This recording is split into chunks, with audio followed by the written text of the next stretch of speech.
Good morning. You are listening to UpReach. And Joshua said to all the people, Thus says the Lord God of Israel, Your fathers, including Terah, the father of Abraham and the father of Nahor, dwelt on the other side of the river in old times, and they served other gods. Then I took your father Abraham from the other side of the river, led him throughout all the land of Canaan, and multiplied his descendants, and gave him Isaac. To Isaac I gave Jacob and Esau. To Esau I gave the mountains of Seir to possess, but Jacob and his children went down to Egypt. Also I sent Moses and Aaron, and I plagued Egypt according to what I did among them. Afterward I brought you out. Then I brought your fathers out of Egypt, and you came to the sea.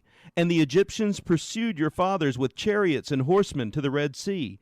So they cried out to the Lord, and he put darkness between you and the Egyptians, brought the sea upon them, and covered them.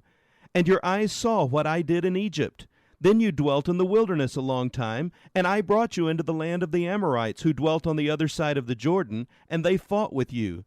But I gave them into your hand that you might possess their land, and I destroyed them from before you. Then Balak the son of Zippor, king of Moab, arose to make war against Israel, and sent and called Balaam the son of Beor to curse you. But I would not listen to Balaam, therefore he continued to bless you. So I delivered you out of his hand. Then you went over the Jordan and came to Jericho, and the men of Jericho fought against you. Also the Amorites, the Perizzites, the Canaanites, the Hittites, the Girgashites, the Hivites, and the Jebusites. But I delivered them into your hand. I sent the hornet before you, which drove them out from before you, also the 2 kings of the Amorites, but not with your sword or with your bow. I have given you a land for which you did not labor, and cities which you did not build, and you dwell in them. You eat of the vineyards and olive groves which you did not plant. Joshua chapter 24, verses 2 through 13. In the world of business, we are taught to do whatever it takes to produce a desired outcome.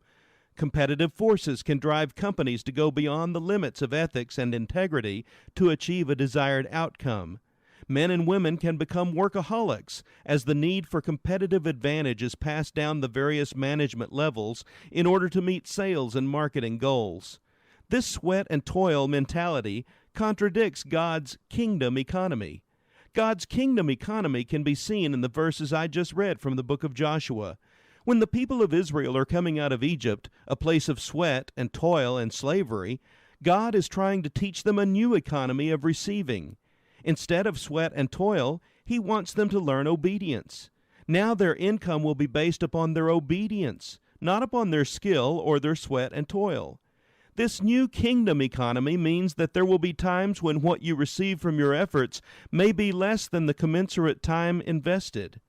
Yet there will also be times when you will receive more compared to your time invested. I once heard a businessman say, I used to determine whether I would meet with a person based on my perceived return on that investment. I justified that behavior as being a good steward. However, God says we are to determine if he wants us to meet with that person or be involved with an endeavor based on his leading alone, not based on the perceived outcome. It is his responsibility to bring fruit from the activity. What about you today?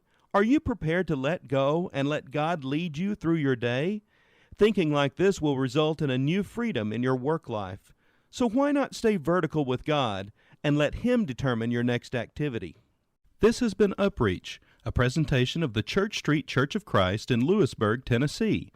I am Kyle Bolton, the pulpit minister at Church Street, and I would like to personally invite you to come and share times of Bible study and worship with us each week. We meet every Sunday at 9 o'clock a.m. for our morning worship, followed by our Sunday school for all ages at 10:15 a.m. Then we meet again at 6 o'clock p.m. for our evening worship. We also have a midweek meeting for devotion and Bible study on Wednesdays at 6:30 p.m. I hope to see you there. Have a blessed day.